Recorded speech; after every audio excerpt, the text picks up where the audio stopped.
नमस्ते, मैं हूं अमन त्रिवेदी। आप देख रहे हैं। ना हम झूठ को सुनते हैं और ना ही हम झूठ को फैलाते हैं। आइए नजर डालते हैं इस खबर की ओर। डंके की चोट पर हम सच दिखाते हैं क्योंकि हम हैं सत्यमेव जयते। आप देख रहे हैं राष्ट्रीय हिंदी दैनिक अमर स्तंभ। इस बार में कृष्ण जन्माष्टमी की धूम है और मंदिरों में श्रद्धालु उमड़ रहे हैं। कई जगहों पर कल से उत्सव शुरू हो गया है, जो आजकल कहीं उत्सवों की तैयारी चल रही है। श्री कृष्ण जन्मभूमि मथुरा कई दिनों में पहले से सजावट की जा चुकी है। हजारों श्रद्धालु कृष्ण जन्मोत्सव पर शामिल हो रहे हैं। आपको बता दें कि पिछले 2 साल से कोरोना महामारी की वजह से मंदिरों में सीमित तौर पर जन्माष्टमी मनाई जा रही थी, लेकिन इस बार जन्माष्टमी में भीड़ ज़्यादातर देखने को उमड़ रही है। कई सारे इंतजाम किए जा रहे हैं और ये एक चुनौती बन गई है कि देश के कोने कोने में जन्माष्टमी का त्यौहार बड़े ही धूमधाम से मनाया जा रहा है और कई जगह पर मंदिरों में श्रद्धालु आ रहे हैं। मथुरा, द्वारका समेत देश के सुरक्षा व्यवस्था के कड़े इंतजाम किए गए हैं। तो वहीं मुंबई में गोविंदा आलारे अलग अलग रंग से मथुरा को लेकर मुंबई तक और द्वारका से अयोध्या, जालंधर, चंडीगढ़, बड़े देशों में जिस तरह से यह नज़ारा देखने को मिल रहा है, श्री कृष्ण की भक्ति में सभी लोग, जहां तक नज़र जा रही है वहां तक सभी लोग श्री कृष्ण की भक्ति में लीन दिखाई दे रहे हैं।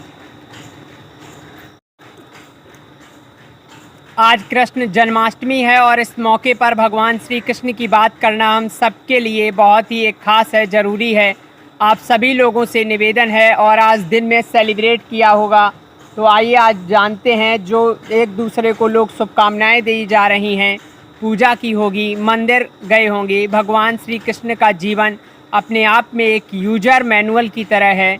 आइए आज हम बात करते हैं। एक नया जैसे मोबाइल फ़ोन ख़रीदते हैं, गाड़ी ख़रीदते हैं, पंखा ख़रीदते हैं, आप सभी लोग अलग अलग चीज़, जो भी प्रोडक्ट आप ख़रीदते हैं, फ्रिज वगैरह ख़रीदते हैं, मोबाइल ख़रीदते हैं, नया प्रोडक्ट ख़रीदते हैं, सब चीज़ों के साथ आपको एक नया यूजर मैनुअल मिलता है जिसमें लिखा होता है आपको यह प्रोडक्ट कैसे इस्तेमाल करना चाहिए, किस तरीके से, क्या गड़बड़ी होती है या कोई एरर आता है, ऐसी स्थिति में उसमें ठीक करने के लिए भी यूजर मैनुअल में सब लिखा होता है। और इसी तरह आप श्री कृष्ण के जीवन को करीब से देखेंगे तो आपको जीवन में एक यूजर मैनुअल ही दिखाई देगा।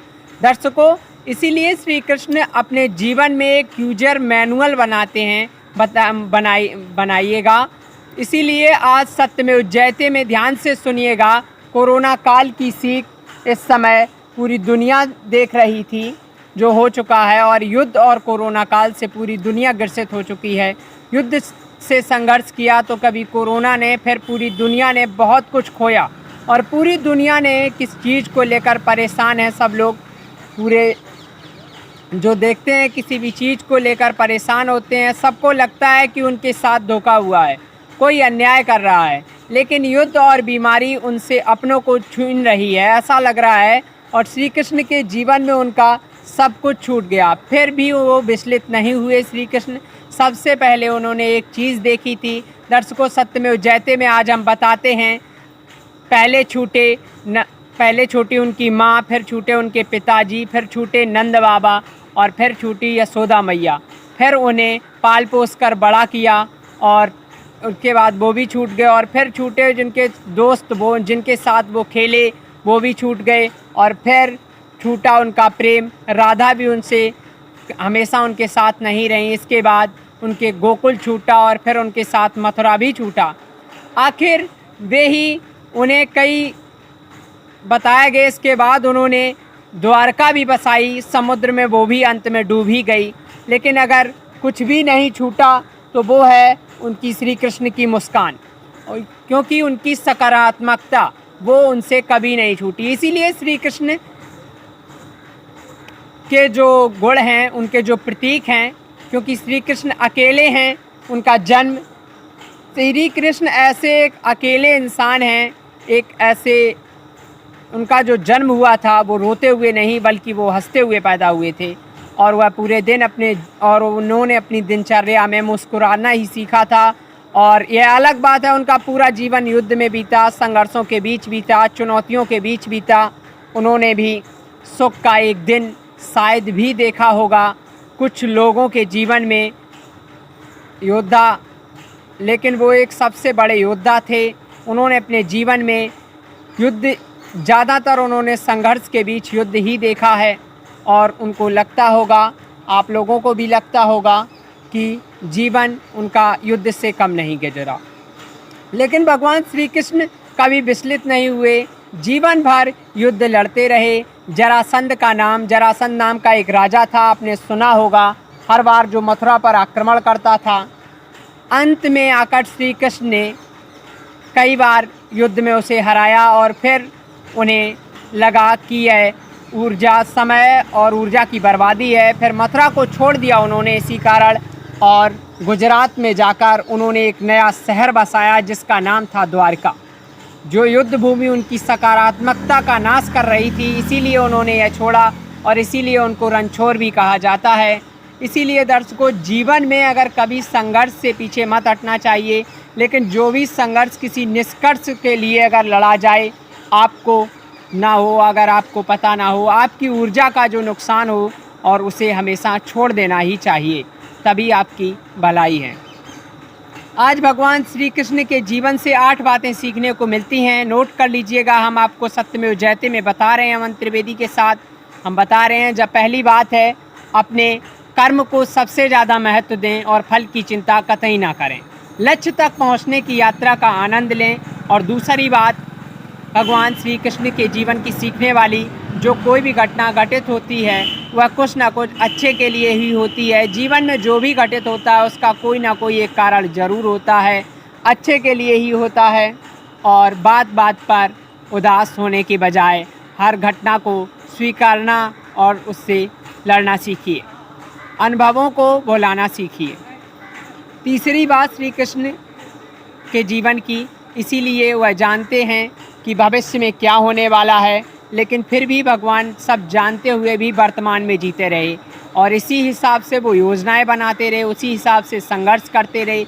इसीलिए कल क्या होगा उसकी चिंता छोड़कर आज उनका आनंद लीजिए। और चौथी बात, भगवान कृष्ण कहते हैं कि क्रोध, लोभ और अहंकार नरक के 3 द्वार हैं। जीवन आज ही त्याग दें, इन 3 चीज़ों को आज ही त्याग दें, इन बुरी 3 आदतों को ना अपनाएं। और 5वीं श्री कृष्ण से सीखने वाली बात यह है कि कृष्ण के जीवन भर में जो किया, क्योंकि त्याग के बिना कुछ भी हासिल नहीं है, इसीलिए जीवन में आगे बढ़ते रहें। अपने आराम, समय, पैसे और सुरक्षा का भाव हमेशा के लिए तैयार रहें। और छठवीं बात यह है कि भगवान कृष्ण द्वारका के राजा थे, बहुत बड़े योद्धा थे, फिर भी वह विनम्रता से बात करते थे। उनके हृदय में जो वो दूसरों को खुशियाँ देने के लिए हरदम तैयार रहते थे। यही आपको भी करना है। बिना विनम्रता की से बड़ी कोई सफलता सब बेकार है। 7वीं बात, श्री कृष्ण भगवान होते हुए भी महाभारत में अर्जुन के सारथी बने, वैसे वह सिखाते हैं कि कोई भी काम छोटा या बड़ा नहीं करना चाहिए, हमेशा प्रेम करना चाहिए। 8वीं बात, आज के दौर में अच्छे और सच्चे मनुष्य बहुत कम देखने को मिलते हैं। अगर आपके पास भी अगर ऐसे अच्छे मित्र हों तो उन्हें श्री कृष्ण की तरह सहेज कर रखें, क्योंकि बदले में हमेशा ऐसे मित्र कभी नहीं मिलते। और श्री कृष्ण भगवान होते हुए भी एक आध्यात्मिक गुरु की भूमिका में रहे, और श्री कृष्ण भगवान अपना आध्यात्मिक गुरु भी आप लोग बना सकते हैं, लेकिन आपको अपने जीवन में भगवान कृष्ण से गहराई तक उतरना होगा, आपको डीप डाइव भी करना होगा। आप जैसे लोगों को, ज़्यादातर लोग विंडो शॉपिंग करना चाहते हैं। आजकल लोगों को जीवन में कई परेशानियों का हल मिनटों में ही चाहिए, लेकिन इसीलिए वह आध्यात्मिक विंडो की शॉपिंग करते हैं। उन लोगों को अध्यात्म की शक्ति मिल जाती है, कोई गुरु ऑनलाइन ही उनकी समस्या का समाधान कर देगा। ऐसा लोगों को लगता है, जीवन में ऐसा कुछ नहीं होता। असल जीवन में आपको याद होगा कि पुराने ज़माने में जो ऋषि होते थे, तपस्वी होते थे, वह जंगल में, पहाड़ों पर तपस्या करते थे, वर्षों तक तपस्या करते थे, परिश्रम करते थे, तब जाकर उन्हें तपस्या का फल मिलता था। लेकिन आज के दौर में, जीवन में लोग तपस्या ही करना ही नहीं चाहते, फल उन्हें तुरंत चाहिए। जीवन में उन्हें जो भी पीड़ा होती चाहिए, जो दर्द का अनुभव होता है, जो अपने जीवन में एरर समझते हैं, वो श्री कृष्ण के जीवन का मैनुअल कहा जाता है। कहता है कि आप इस दुख और दर्द से, पीड़ा से गुजरेंगे तब तक आपको महसूस नहीं होगा, कुछ भी आपको महसूस नहीं होगा। आपको अपने जीवन का निर्माण करना है तो दुख, दर्द और पीड़ा से भागी हैं, उनका डट कर सामना करना चाहिए। दुख के बगैर कुछ भी हासिल नहीं होता, इसीलिए कुछ और पीड़ा को अपनाना सीखिए। और यहाँ तक हमारी जो विदेश नीति है भारत की, वह भी श्री कृष्ण की कई बार प्रेरित दिखती है। इस बात का जिक्र भारत के विदेश मंत्री जयशंकर ने अपनी किताब में किया है, उनकी किताब ने भी किया है। उनकी किताब का नाम है the India west Chatterjee fountain a certain world. उदाहरण के लिए पांडवों की संख्या कम थी, उनकी सेना भी कमज़ोर थी, लेकिन कृष्ण के निर्देश पर पांडवों ने अपने आदर्शों को नहीं छोड़ा। हालांकि युद्ध के नियमों को पांडवों ने भी उतना ही तोड़ा जितना कि कौरवों ने तोड़ा, यानी कि दोनों ने फाउल किया और दोनों ने धोखाधड़ी भी की थी। महाभारत के युद्ध में अश्वत्थामा नाम के एक हाथी को मारा गया था और फिर कहा गया था युद्ध में द्रोणाचार्य का पुत्र अश्वत्थामा मारा गया। द्रोणाचार्य और अश्वत्थामा मिलकर पांडवों पर भारी पड़ रहे थे। अब युधिष्ठिर झूठ नहीं बोलना चाहते थे, वो सच बोलते थे क्योंकि वह एक धर्मराज थे। युधिष्ठिर ने कहा अश्वत्थामा मारा गया परंतु हाथी। जब युधिष्ठिर ने परंतु हाथी कहा तब जोर से शंख बजा दिया और पूरी बात वो सुन नहीं पाए। आचार्य द्रोण को लगा कि उनका पुत्र मारा गया। यह सुनकर उन्होंने शस्त्र त्याग दिया, इसीलिए कौरवों ने उन्हें अभिमन्यु को छल से मारा। पांडवों के लाक्षागृह में आग